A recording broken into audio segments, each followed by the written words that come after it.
अब राहत और न्याय की उम्मीद दिख रही है। बारामूला विश्वविद्यालय में आयोजित एक विशेष कार्यक्रम के दौरान उपराज्यपाल मनोज सिन्हा ने आतंकवाद पीड़ित परिवारों से संवाद किया और उन्हें नौकरी के नियुक्ति पत्र सौंपे हैं। एलजी ने पुराने मामलों की जांच को फिर से शुरू करने और हर जिले में हेल्पलाइन नंबर जारी करने का भी ऐलान किया है, ताकि कोई भी आतंकवाद पीड़ित न्याय के लिए शिकायत कर सके। ये खास रिपोर्ट आप देखिए।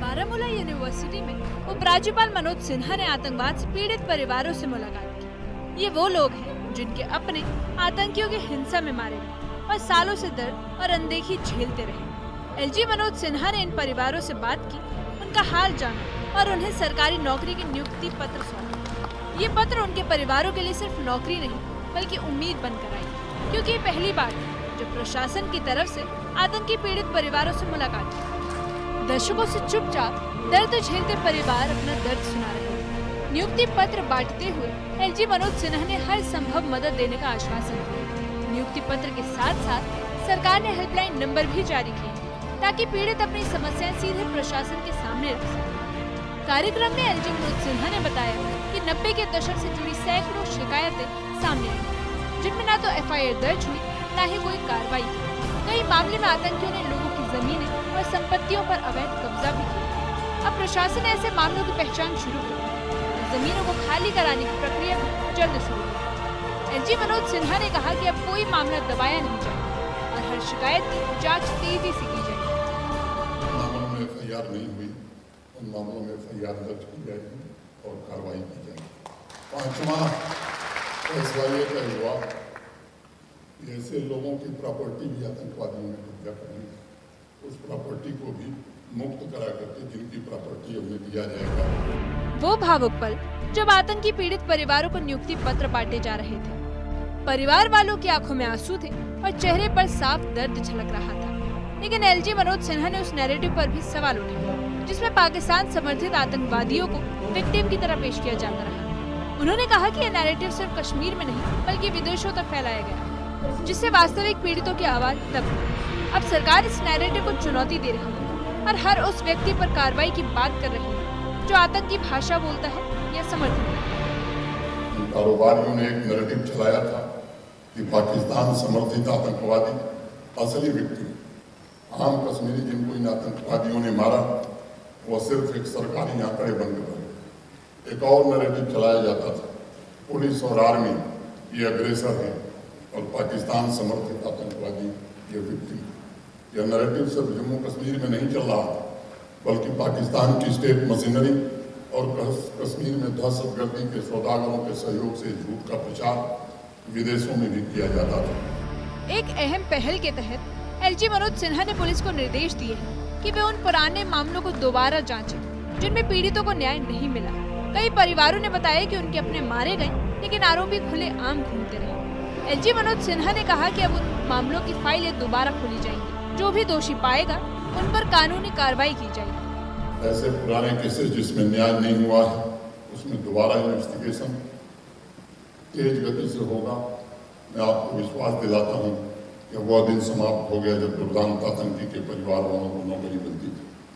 आम कश्मीरियों के हत्यारों को सरकारी नौकरी मिलती थी, अब उन्हें चिन्हित करके सरकारी नौकरी से निकालने का काम भी प्रारंभ हो गया। कार्यक्रम में कई लोगों को नियुक्ति पत्र बांटे गए और कई परिवारों को भविष्य में मदद देने का आश्वासन दिया गया। एलजी मनोज सिन्हा ने बताया कि पीड़ितों की संख्या बहुत ज्यादा है, लेकिन मदद देने की प्रक्रिया जारी रहेगी। अब तक कई लोगों को नियुक्ति पत्र मिल चुके हैं और बाकी पर भी तेजी से काम हो रहा है। उन्होंने कहा कि जो लोग रह गए हैं वे हेल्पलाइन पर संपर्क कर सकते हैं और उनकी समस्याओं पर जल्द ही कार्रवाई की जाएगी। जिले में हेल्पलाइन बनाई गई और लोगों से कहा गया कि ऐसे परिवार जिनको कोई सहायता नहीं मिली बावजूद इसके कि उन्होंने अपने परिजन को आतंकवादी हिंसा दी, वो ऐसे हेल्पलाइन पर अपना रजिस्ट्रेशन करावें। जिलेवार डीसी और एसपी उनकी प्रार्थना पत्र लेंगे और कार्रवाई आगे बढ़ाएंगे। मैंने कहा था कि 30 दिन के अंदर ये काम हम लोग करना चाहेंगे और मुझे खुशी है कि आज ठीक 14वें दिन काफ़ी लोगों को नियुक्ति पत्र देने में प्रशासन के वरिष्ठ हमारे सहयोगियों ने सफलता पाई। संख्या ज़्यादा है, प्रक्रिया में समय लगता है, कोई इसमें भी गलती हो जाए ये हम नहीं चाहते, इसलिए कि प्रार्थना पत्र को एप्लीकेशन को बड़े ध्यान से उसकी स्क्रूटनी की जा रही है। कार्यक्रम में पीड़ित परिवारों का दर्द साझा किया गया और एक बार फिर जिंदगी जीने की उम्मीद जगी। लेकिन एलजी मनोज सिन्हा ने दो टूक कह दिया है कि जो लोग आतंकवाद के समर्थक रहे हैं उन्हें सरकारी नौकरी से हटाने की प्रक्रिया भी शुरू की गई। सरकार अब ऐसी नियुक्तियों की जांच कर रही है और जो भी दोषी पाया गया उन पर भी कार्रवाई की जाएगी। एलजी मनोज सिन्हा यही नहीं रुके, उन्होंने साफ कर दिया कि अब कोई आतंकियों की भाषा बोलेगा या उनका समर्थन करेगा तो उस पर कानूनी कार्रवाई होगी। उन्होंने कहा कि संविधान में बोलने की आजादी है, लेकिन उसका दुरुपयोग बर्दाश्त नहीं किया जाएगा। उन्होंने कहा कि अब जम्मू कश्मीर में ऐसा माहौल तैयार किया जा रहा है जिसमें पीड़ितों को न्याय और सम्मान मिल सके। ऐसे लोगों से कहना चाहूंगा, टीआरएफ और लश्कर जैसे आतंकी संगठनों की भाषा बोलना बंद कर दें। संविधान ने व्यक्ति की आजादी जरूर दी है, लेकिन इसका मतलब कदापि ये नहीं है कि आप आतंकवादियों के नैरेटिव को जम्मू कश्मीर में चलाकर यहाँ खून पसीने से स्थापित की गई शांति को आप नुकसान पहुँचाएंगे।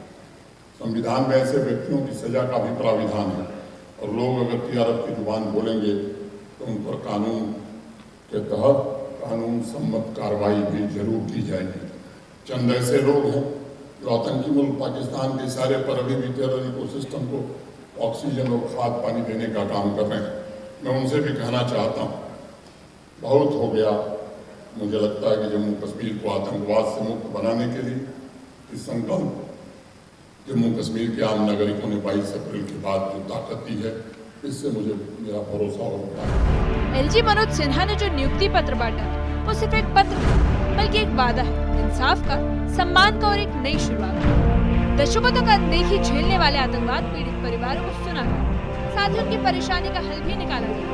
उपराज्यपाल मनोज सिन्हा की इस पहल ने न सिर्फ दर्द बांटा बल्कि परिवारों का भरोसा भी लौटा दिया।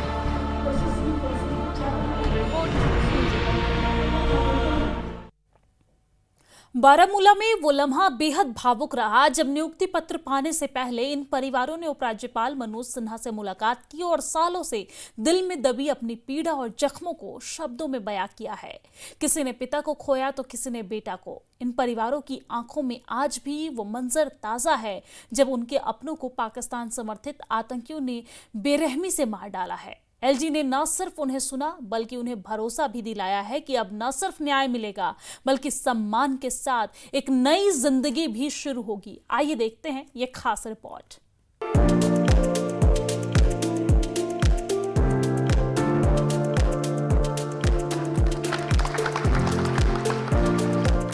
जम्मू कश्मीर में आतंकवाद से पीड़ित परिवारों को आखिरकार न्याय की एक नई सुबह मिली है। सालों के इंतजार और पीड़ा के बाद उपराज्यपाल मनोज सिन्हा ने इन परिवारों को नौकरी के नियुक्ति पत्र सौंपे। ये सिर्फ कागज नहीं बल्कि उम्मीद, भरोसे और नए जीवन की शुरुआत के प्रतीक हैं। एलजी ने उनके पुनर्वास के लिए ठोस कदमों की भी घोषणा की, जिससे कि इन जख्मी जिंदगियों को अब राहत और सम्मान मिलेगा। हम एलजी मनोज सिन्हा साहब के बहुत शुक्रगुजार हैं जिन्होंने ये अच्छा इनिशिएटिव लिया, ताकि हमें भी लगा, कोई आज हमें भी लग रहा है कि कोई हमारा अपना है। मैं आपको बता दूं अपनी मदर के बारे में, जो ही आई थी उसको अरेस्ट किया टेररिस्ट ने, तो मेरे घर वाले मुझसे पूछ रहे थे कि मेरे भाई और बहन की क्या हुआ। मैंने बोला कुछ नहीं हुआ, थोड़ी लगी है, ठीक हो जाएंगे, उसके बाद मम्मी वापस आ जाएगी। लेकिन तब से अभी तक कोई पूछने वाला नहीं था। तो आज हमें लगा कि ऑलरेडी हमारा कोई अपना है जिसने हमारे दुख दर्द को समझा। शुक्रिया सर। मैं छोटा था तो मेरे ब्रदर को घर से निकाला गया और पास ही एक जंगल में मार के डाल दिया गया।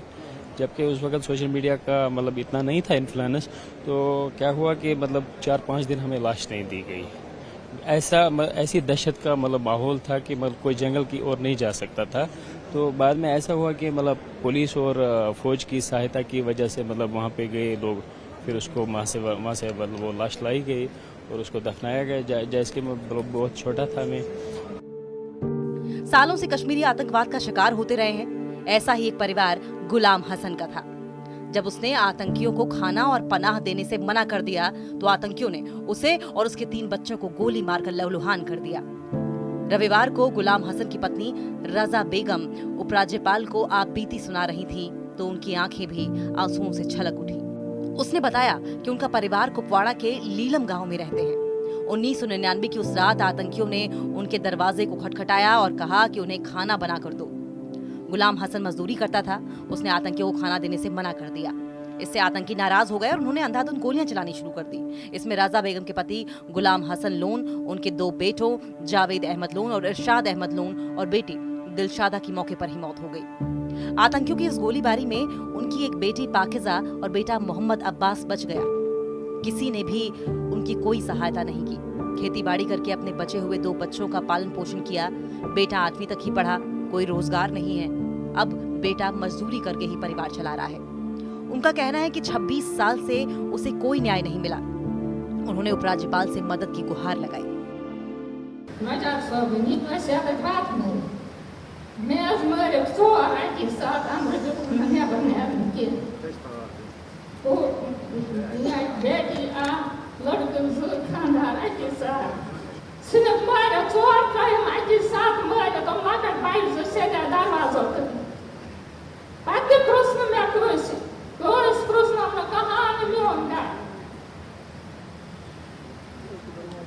सर, आतंकवादी इनके घर पे आए थे और इनसे खाने की डिमांड की थी।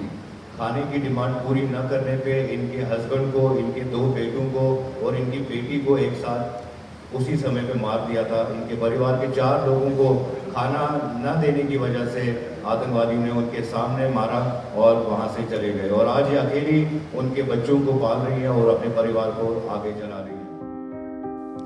कार्यक्रम में मौजूद फहमीदा ने भी अपना दर्द उपराज्यपाल को सुनाया। उसने कहा कि वो विधवा है। उसका एक बेटा मोहम्मद असगर शेख था। साल 2007 में आतंकियों ने उसे अन्य 2 दोस्तों के साथ ककरहमा बारामूला में मार दिया था। उसके 2 बच्चे थे। बहू और उसके 2 बच्चों की देखभाल की जिम्मेदारी उस पर आ गई। किसी ने भी उसकी कोई सहायता नहीं की।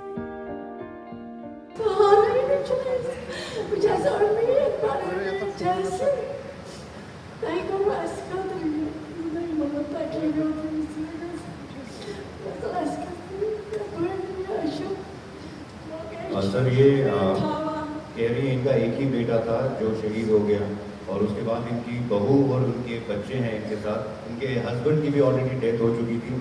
अब इनका सहारा सिर्फ इनका बेटा था जिनको आतंकवादियों ने शहीद किया और उसके बाद ये अकेली अपने परिवार को संभाल रही है और इन सारे छोटे बच्चों को भी उनकी देखभाल कर रही है। पीड़ितों के आप बीती सुनने के बाद उपराज्यपाल ने कहा कि जम्मू कश्मीर के उन परिवारों को आज आवाज मिली जो दशकों से आतंकवाद का दर्द चुपचाप सहते आ रहे थे। एलजी ने कहा कि ये वो लोग हैं जिनके अपने पाकिस्तान समर्थित आतंकियों ने बेरहमी से छीने, लेकिन किसी ने इनके आंसू नहीं पूछे। जो नियुक्ति पत्र दिए गए हैं वो सिर्फ नौकरी नहीं है बल्कि न्याय, सम्मान और पुनर्वास की ओर एक बड़ा कदम है। ये फैसला उन हजारों मासूमों को श्रद्धांजलि है। 1990 से लेकर हाल के वर्षों तक हजारों आम कश्मीरी नागरिकों को पाकिस्तान के इशारे पर आतंकियों के द्वारा बेरहमी से मारा गया।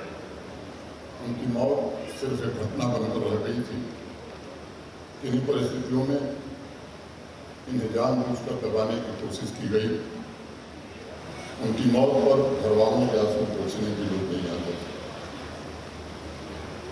पाकिस्तान के खिलाफ मुंह खोलने की बात को दूर, उनके आंसू पोंछने का भी सवाल नहीं होता। किसी ने पाकिस्तान समर्थित आतंकवादियों को उनके मंजिल तक पहुंचाने या ऐसे निर्दोष लोगों, हजारों बुजुर्ग माँ बाप, जिनकी भाई बहन को इंसाफ नहीं मिल सकता। दशकों से ऐसे आतंकवाद शिकार के ज्यादातर परिजनों को लंबे समय तक इंतजार करना पड़ा। मैं इसके लिए क्षमा चाहता। आप एक नया जीवन शुरू कर सकें, इसकी हर कोशिश की जाएगी। आपकी आंखों से आंसू पोंछकर उसमें नए सपने भरने के लिए जम्मू कश्मीर का प्रशासन पूरी तरह संकल्पबद्ध है। इन्हें आज नौकरी मिली है। उनके नए जीवन की शुरुआत के लिए मैं बहुत बहुत बधाई देना चाहता हूँ। जम्मू कश्मीर में सालों से आतंकवाद का दर्द झेल रहे पीड़ित परिवारों के लिए रविवार का दिन नई उम्मीद लेकर आया। नियुक्ति पत्र सिर्फ रोजगार नहीं बल्कि उनके सम्मान, न्याय की दिशा में एक बड़ा कदम है। उपराज्यपाल मनोज सिन्हा ने साफ कहा, अब इनकी कहानियां दबेंगी नहीं बल्कि दुनिया के सामने आएंगी। न्यूज़ 18 के लिए बारामूला से सरोज कफील की रिपोर्ट।